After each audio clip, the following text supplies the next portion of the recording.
Osadusrikast hingamispäeva kõigile ja loeme täna teisest kuningate raamatust salmid 8 kuni 23. Kui Süüria kuningas oli sõjas Iisraeli vastu, siis ta pidas nõu oma sulastega, öeldes seal ja seal teatavas paigas ma asun leeri. Aga jumalamees läkitas Iisraeli kuningale ütlema, hoia, et sa ei lähe sellest paigast mööda, sest süürlased asuvad sinna. Siis läkitas Iisraeli kuningas oma mehi sinna paika, millest jumalamees oli temale rääkinud ja teda hoiatanud, et ta hoiduks sealt ja see ei sündinud mitte 1 ega 2 korda. Ja Süüria kuninga süda muutus sellest rahutuks ja ta kutsus oma sulased ning küsis neilt, kas teate mulle öelda, kes meie omadest hoiab Iisraeli kuninga poole?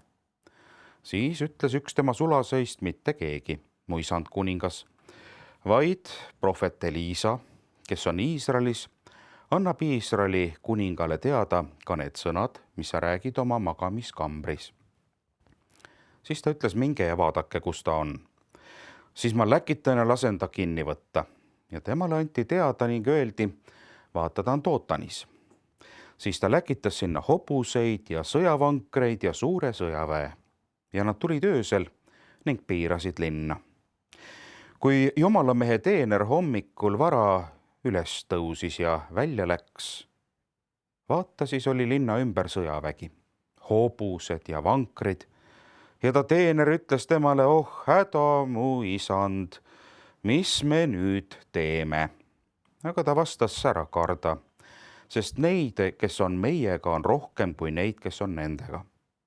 Eliisa palvetas ning ütles, issand, tee ometi ta silmad lahti, et ta näeks.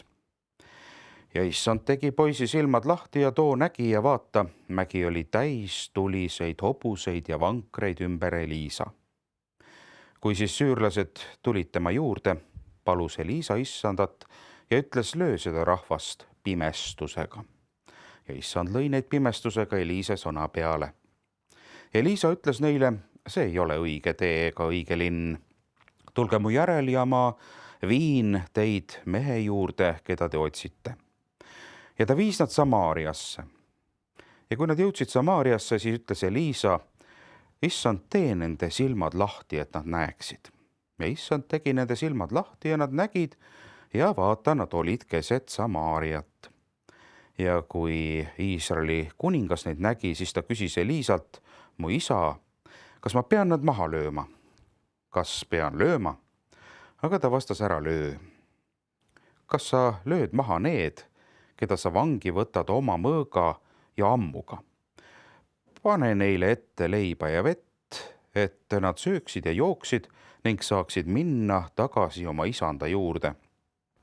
Siis ta valmistas neile suure pidusöögi ning nad sõid ja jõid, seejärel laskis ta nad minema ja nad läksid oma isanda juurde.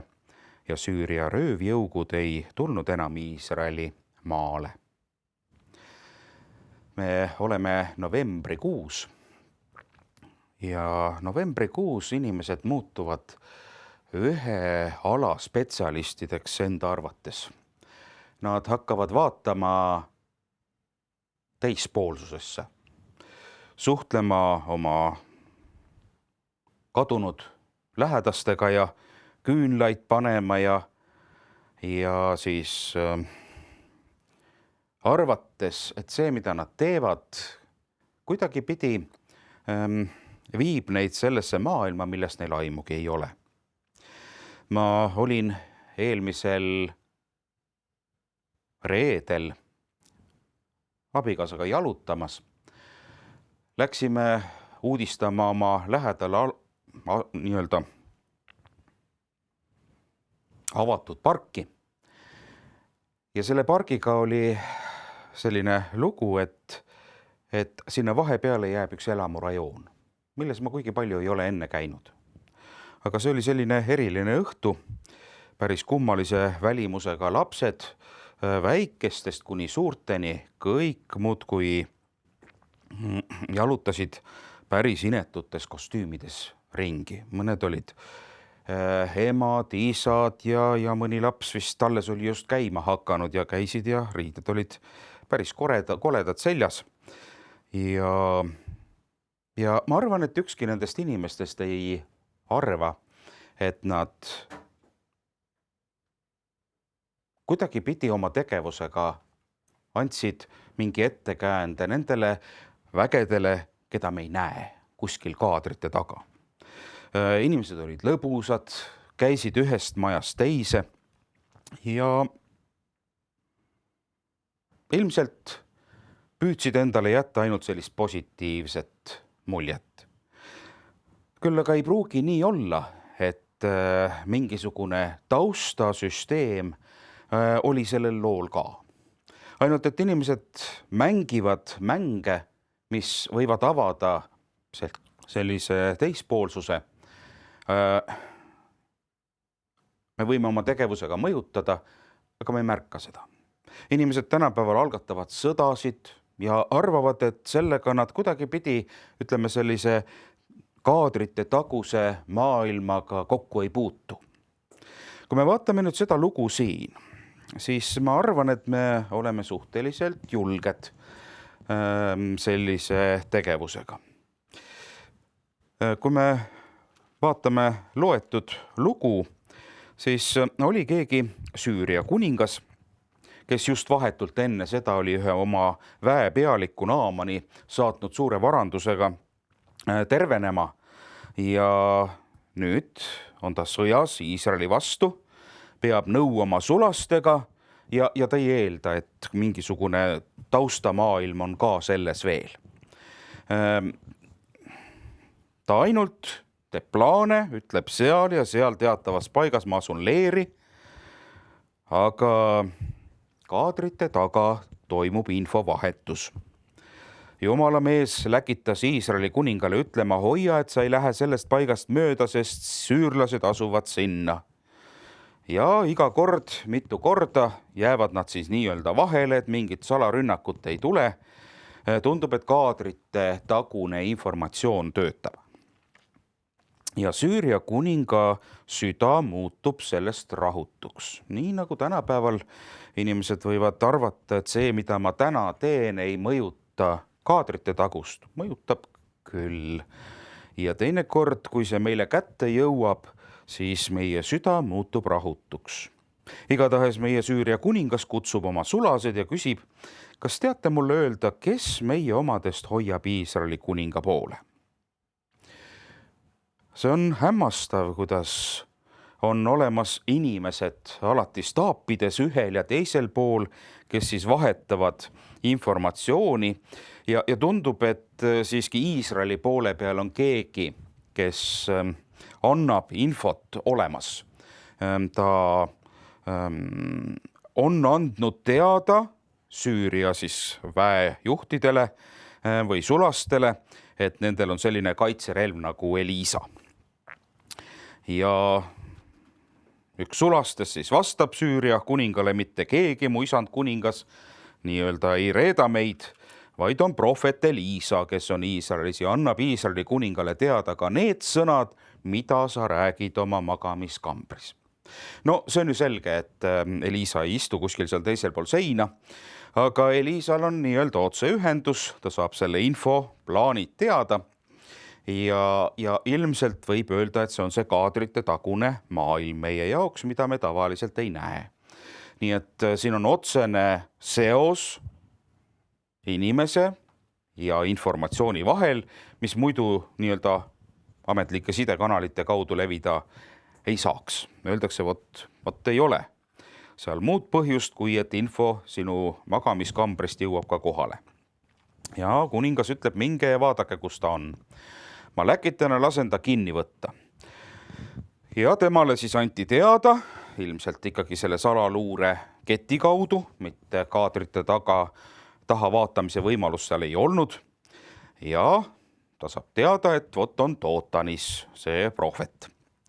Ja siis ta läkitas sinna siis hobuseid ja sõjavankreid ja suure sõjaväe ja nad tulid öösel ning piirasid linna. ja hommikul on linn ümber piiratud ja üks jumalamehe teener, kes samamoodi ei näe seda kaadrite tagust maailma, läheb välja ja satub paanikasse ja teavitab oma isandat, kellel ilmselt on info juba ammu olemas. Oh häda, mu isand, mis me nüüd teeme? Aga tema vastas ära karda, sest neid, kes on meiega, on rohkem kui neid, kes on nendega. No tundub sellest tekstist, et ainukene inimene, kellel on aimu kaadrite tagusest olukorrast, on siis Eliisa.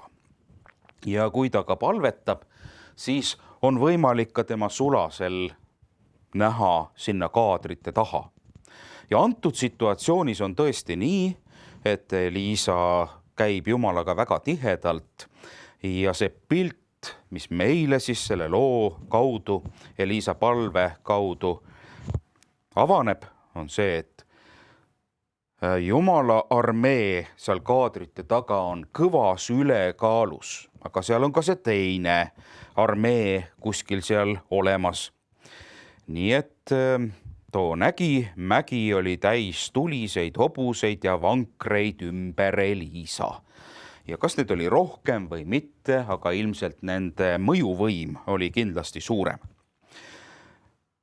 Ja selle mõjuvõimu ilmselt lähteallikas oli Eliisa osadus Jumalaga.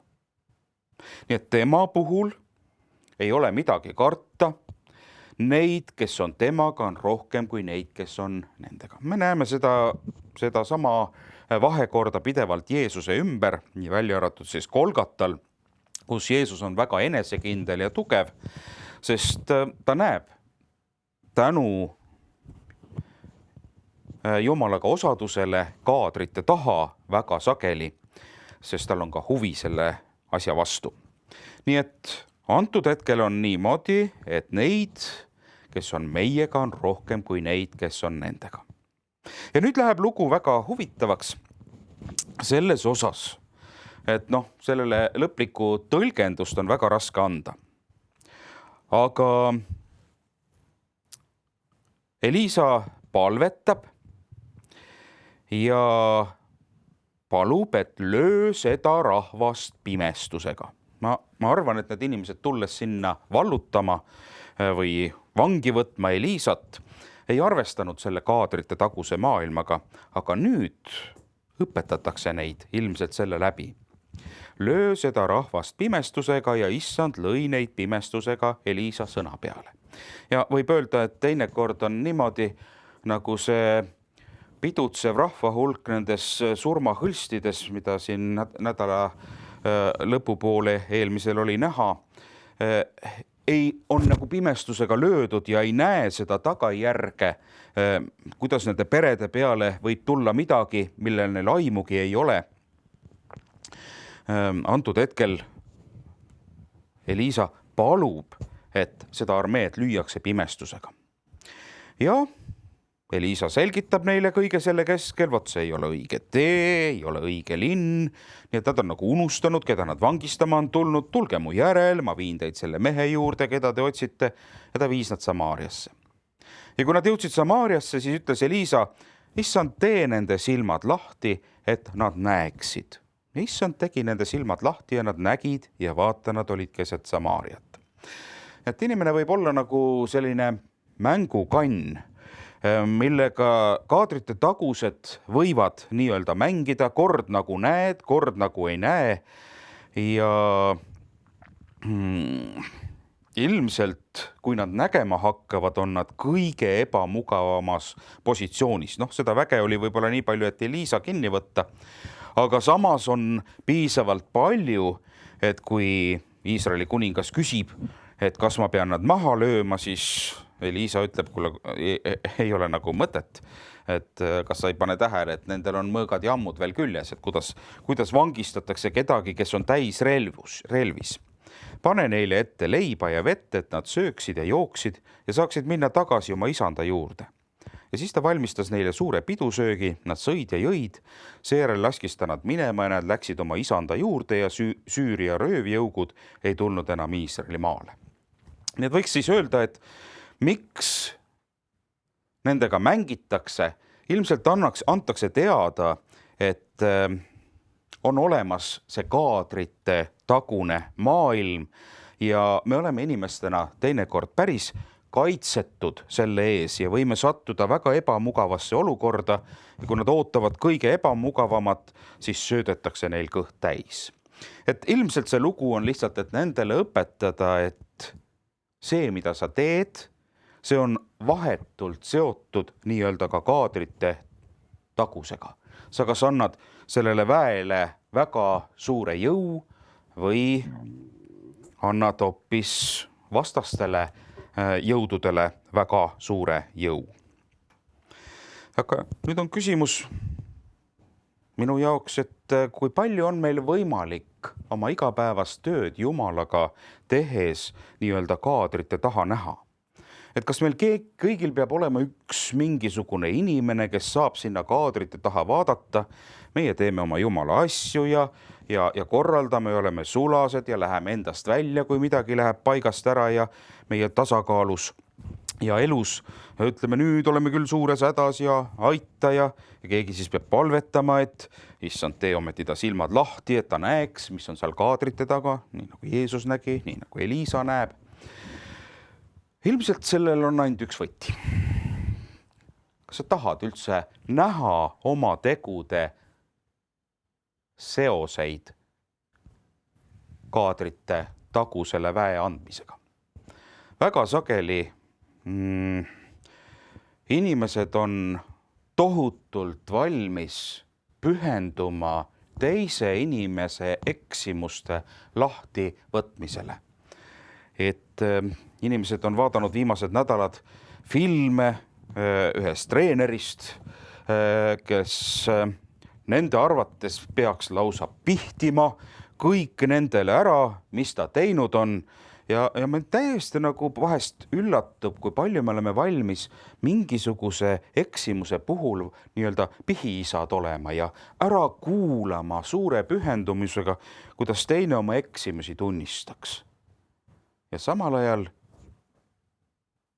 on kõige ebamugavam asi vaadata enda eksimuste sisse. Ma arvan, et kõik need pealtvaatajad, kes on neid filme teinud osalised, ma arvan, et kõik need pealtvaatajad, kes otsivad mingit eetikat siin maailmas, tegelikult kui nende asjad kõik avada, mida nad on teinud selleks, et kaadrite taga meie asjad halveneksid, seda ei jõuaks ära vaadata ja kuulata. Ja siis ei ole aega ka teiste asjadega tegeleda. Mina arvan, et Elisal on see võti, miks tema kaadrite taha näeb väga selgelt ühes asjas. Ta lihtsalt igatses Jumalale ligemale. Ta küsib Jumalalt 2 osa sellest vaimust, mis oli Elial. 2 osa. Mis tähendab, et ta saab aru, et tema võti ja võime vaadata kaadrite taha on Jumala vaimus. Et teinekord võime märgata, et kuskil arutatakse väga palju Jumala vaimu üle, aga selle asemel, et igatseda teda kui isikut kogu oma täiuses, kogu selle informatsiooni ja võimega kaadrite taha vaadata, kogeda seda rahu, aga see eeldab, et me ei saa tegeleda mingite treeneritega, me ei saa tegeleda teiste asjadega, me saame tegeleda enda osadusega.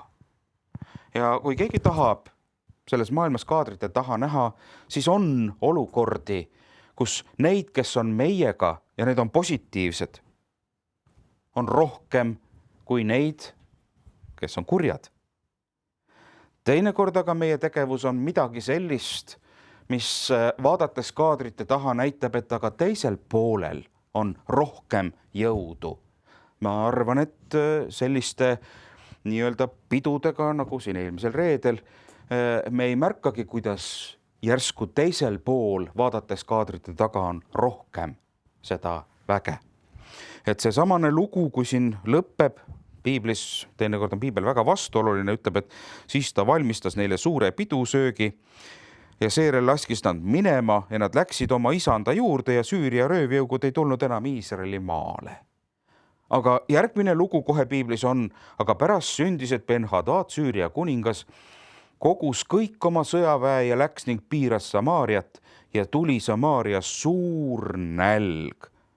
Nii et kõigepealt söödavad kõhu täis armeel, nad lähevad koju ja siis on pikk selline nälg ees nendel, kes söötjad olid. Nii et ilmselt Iisrael riigina ei kogenud seda, mida Eliisa koges, et neid, kes on meiega, on rohkem. Et ilmselt see oli nüüd olukord, kus kurjadele võimudele oli antud rohkem.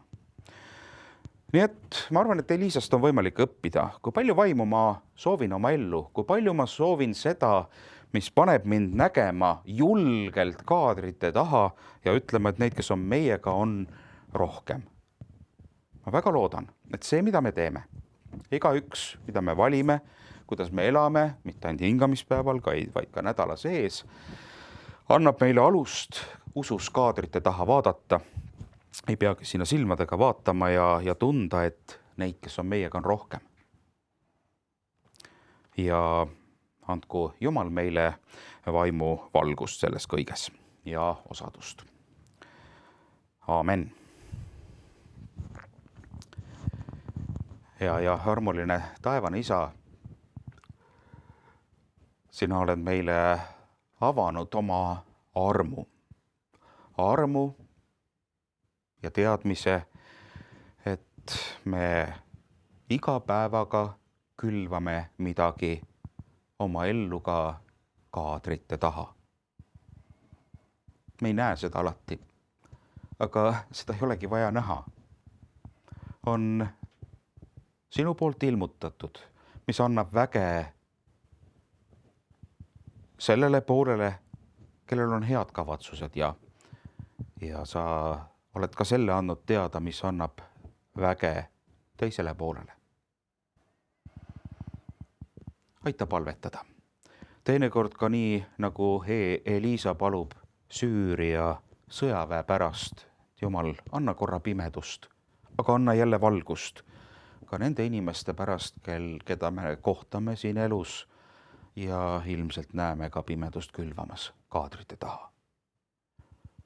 Aita sellest osa saada, sellest tarkusest, mis sinu kaudu tuleb Jeesuse Kristuse nimel. Aamen.